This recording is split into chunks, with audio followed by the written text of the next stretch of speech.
And when I finally got the money, I needed a little drama in my life. Finally got the money to pay him off. I put it in small bills in a big briefcase. Walked into the budget finance office on Wilshire Boulevard in Los Angeles. The guy who harassed me so often, his desk was about 3 back. I opened the door, walked in, right up to his desk, stood right in front of him, never said a word. He said, "Well, what are you doing here?"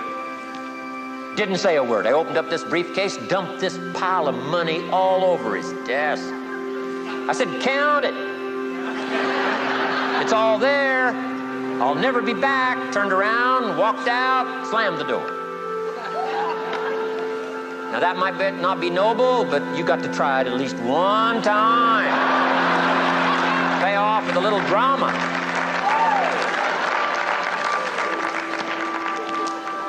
Got to check them off my list. Keep your list with you. I keep my list in my journal so that I can go back 5 years ago. Here was my list, and I'm a little embarrassed. Here's what I thought was so important now. How my philosophy has changed from 10 years ago, 5 years ago, 3 years ago. Here's my old list. Here's my new list. Here's what's valuable to me now. Here's what I want my life to be now. Here's where I want to go, what I want to do, what I want to see. Keep your lists of goals so that it shows your growth, shows your ability to change and grow. Your philosophy grows and expands what's valuable. Setting goals. It doesn't matter how small, foolish it is. Put it on your list. My Japanese friend, Toro Ikeda, put on his first list, a Caucasian gardener. Ignore it. Thought that was good.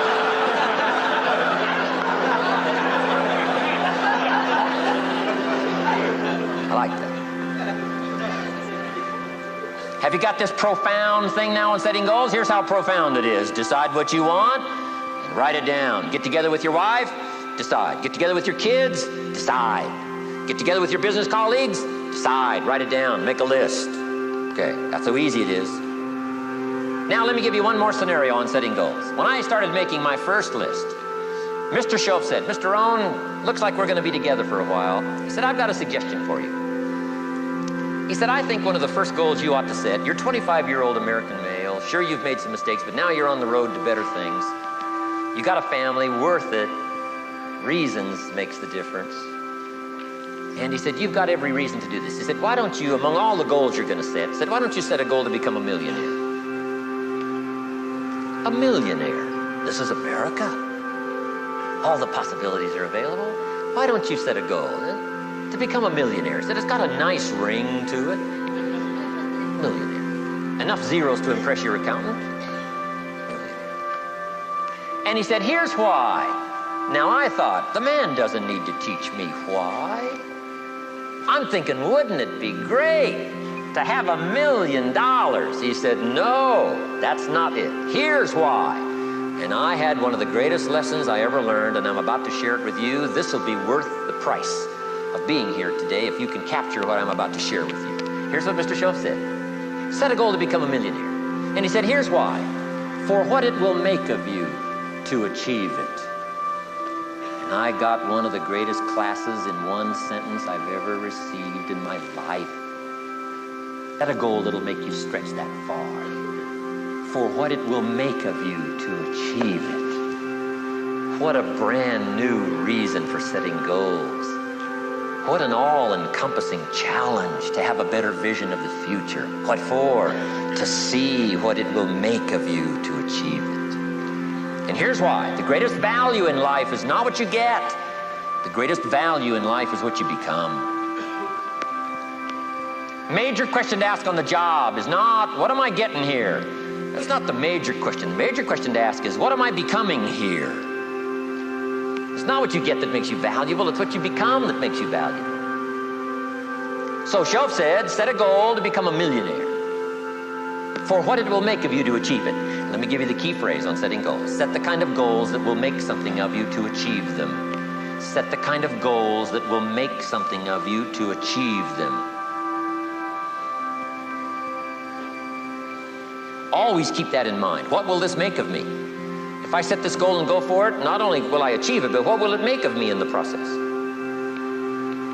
What a whole new concept on setting goals. Now there's two parts to this, and then we're wrapping up goals. Here's the first part now in this goal setting for what you become. Number one, don't set your goals too low.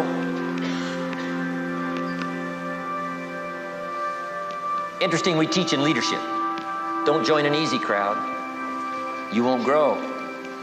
Go where the expectations are high. Go where the demands are high.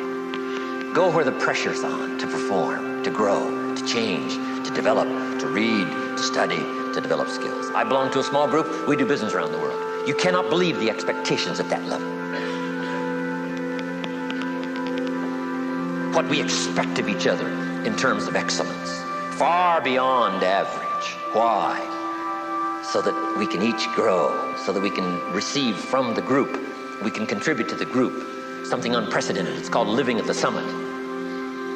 Go where the demands are high. Go where the expectations are strong, so that it'll provoke you, push you, urgently insist that you not remain the same for the next couple of years, the next 5 years, that you'll grow and change.